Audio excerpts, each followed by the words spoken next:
Rafe was a writer that we were introduced to when we were sort of figuring out the next steps and how to sort of bring this property to market. And he had such a command of the material, he just blew us away. And that was that. As soon as we met Rafe, we knew that that was the way forward for the project. I feel like I'm the only person who really can feel maybe what Rafe is feeling, and he's the only one that can feel a little bit of what I felt, because both of us have been handed the wheel of time and told, it's yours now for a while.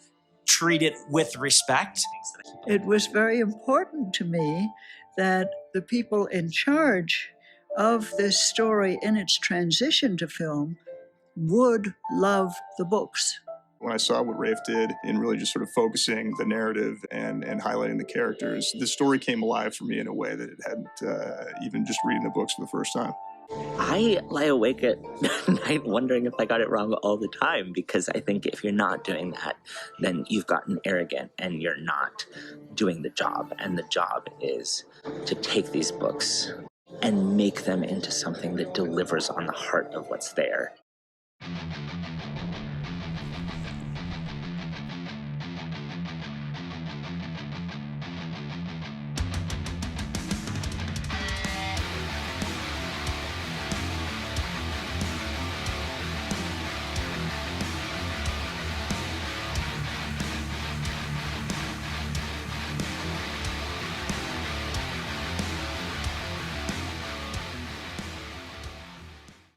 Season 1 was really focused on meeting the characters and getting to know these young adults who are struggling with, the dark forces are coming, and it's a big introduction. And I think with Season 2, we meet our characters and we find them completely scattered. And then we go on these journeys. There's a lot more action, there's a lot more danger, and a decision-making that I feel like the characters have to struggle through. So there's so much. Season 2, we see the characters all establish themselves as individuals, and we start to see how they are evolving and maturing as individuals away from each other.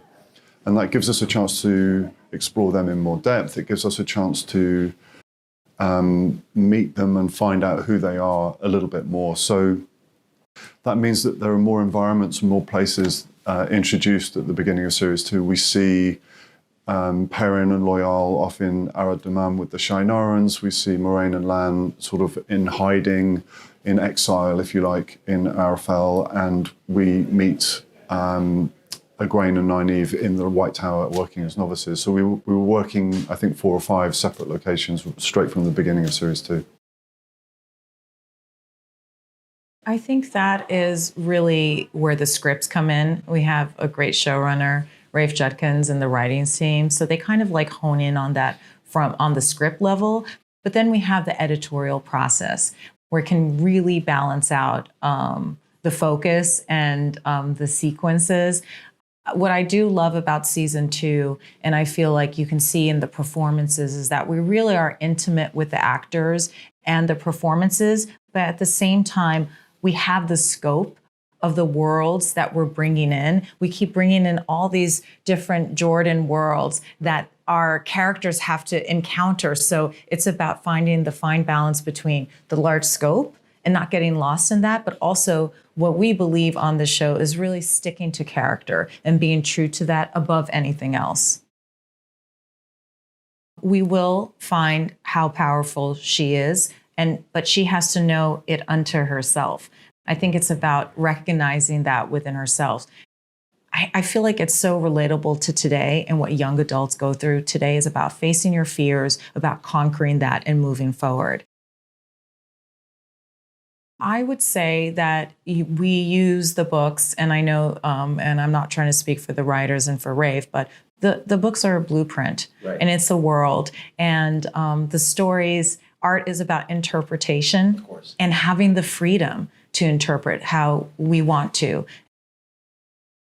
Art is about interpretation and having the freedom to interpret how we want to.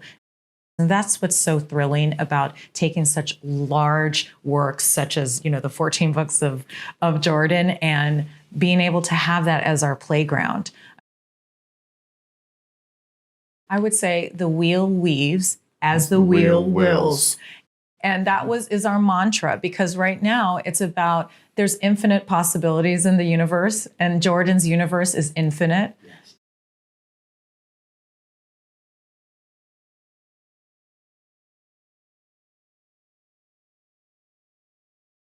It's just a really exciting time to be in the genre. You know, to see the work that's being produced by by other companies, it just adds to the kind of excitement of working on this show. It means that the bar is high, and the expectation of the audience is high. But in truth, Robert Jordan is a universe all on his own. 5,400 named characters across those 14 books. This is not a small world, and our focus is truly on Wheel of Time and making these books come to life and these scripts come to life as best we can, yeah. And you can only be authentic to your baby and really making the best product that you can, and then we put it out in the world. So it's not about comparisons. I think because of the high fantasy realm, people always bring in all these other shows. But the truth of the matter is there are a lot of dramas, there are a lot of cop shows, there are a lot of different types of shows that you can watch, comedies. And there's, different. And that's the whole point, is being able to, I think we're in a time in the world where we want to be able to escape what is happening now, our reality. And I think these type of shows and the Wheel of Time is a place where you can kind of put your troubles away and just like watch and kind of go into the world of Robert Jordan. I just want them to enjoy the plethora of imagery as well as the performances. The characters are evolving and now maturing into the problems that they face, and I think seeing that evolution is really what the show's about. It was very important to me that the people in charge of this story in its transition to film would love the books.